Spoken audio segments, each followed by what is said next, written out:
ज्ञान के साथ आता है अहंकार, उसे काटना पड़ता है। दक्ष के साथ भी यही हुआ था, ब्रह्मा के साथ भी यही हुआ था। उनके 5 सर थे, शिव ने एक सर काट दिया, बचे 4, क्योंकि उनको ज्ञान का अहंकार हो गया था। गणेश भगवान की कहानी भी कुछ इसी तरह है।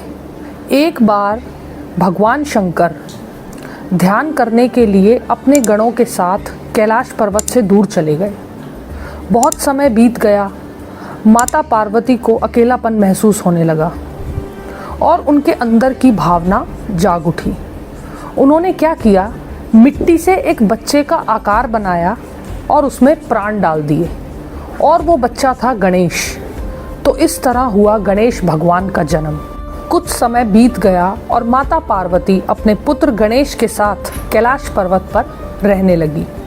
एक दिन माता पार्वती स्नान करने के लिए पार्वती कुंड में चली गई और उन्होंने अपने पुत्र गणेश को कहा कि तुम यहाँ बाहर पहरा देना ताकि कोई अंदर ना आ सके। अब उसी समय महादेव कैलाश की तरफ वापस लौट रहे थे और महादेव ने अपने गणों को कहा कि तुम जाकर माता पार्वती को सूचित कर दो कि हम आ गए हैं। अब जैसे ही नंदी और गण द्वार की तरफ आगे बढ़े, उन्होंने देखा कि वहाँ पर एक बच्चा पहरा दे रहा है, जिसको पहले कभी किसी ने देखा नहीं था। नंदी और गण आगे बढ़े और गणेश ने उनका रास्ता रोका। तीनों में लड़ाई हुई और गणेश ने सबको हरा दिया। अब अधमरी हालत में जब नंदी और गण महादेव के पास पहुँचे तो महादेव से अपने गणों का ये हाल देखा नहीं गया।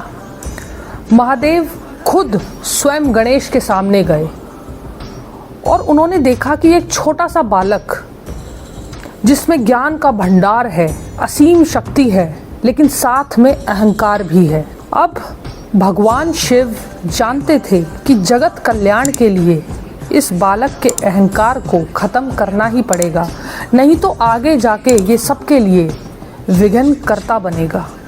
तो भगवान शिव ने उठाया त्रिशूल और काट दिया गणेश भगवान का सर।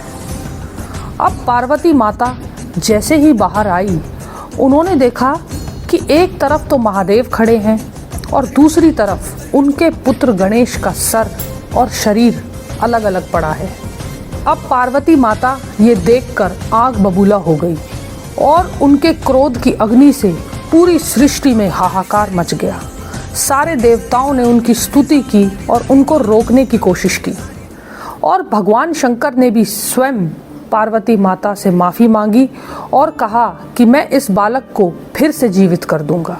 अब महादेव ने अपने गणों को आज्ञा दी कि कहीं दूर उत्तर दिशा में कोई भी हथनी अपने बच्चे से मुंह मोड़कर सो रही हो तो उसके बच्चे का सर काट कर ले आओ। अब आप लोग सोच रहे होंगे कि हाथी का सर ही क्यों? क्योंकि हाथी गज विवेक बुद्धि का प्रतीक है और हाथी की याददाश्त सबसे तेज होती है। और दूसरा कारण ये कि गजासुर नाम के एक राक्षस ने शिव से उनके पुत्र होने का अगले जन्म में वरदान लिया था, और ये हाथी का बच्चा गजासुर ही था।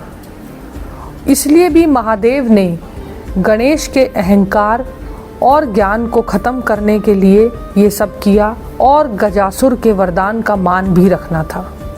तो महादेव ने क्या किया, हाथी के बच्चे की गर्दन गणेश के शरीर से जोड़ दी और इस तरह जन्म हुआ विघ्न हर्ता का। ध्यान दीजिएगा दोस्तों, पहले गणेश विघ्न करता हो सकते थे, लेकिन आज गणेश विघ्न हर्ता हैं। सभी देवताओं ने उनको आशीर्वाद दिया और उनको बहुत सारे वरदान दिए, जिनमें से एक वरदान ये भी दिया कि जब भी हम किसी भी देवता या देवी को पूजेंगे तो सबसे पहले हम गणेश भगवान को पूजेंगे। तो ये थी महादेव और उनके पुत्र गणेश की कहानी। लेकिन दोस्तों, किसी ने मुझसे सवाल किया कि महादेव तो अंतर्यामी हैं, आदि योगी हैं, कैसे भगवान है वो कि जो अपने ही पुत्र का सर काट दिया? तो इसका जवाब ये है कि भगवान वही है जो सही कर्म करके अपने पुत्र में और दूसरों में अंतर ना करे। भगवान वही है जो सही कर्म करके सृष्टि के लिए समय के चक्र को किस तरह चलाना पड़े तो चलाएं। भगवान वही है जो सही समय पर सही निर्णय लेकर सबका भला करना चाहे।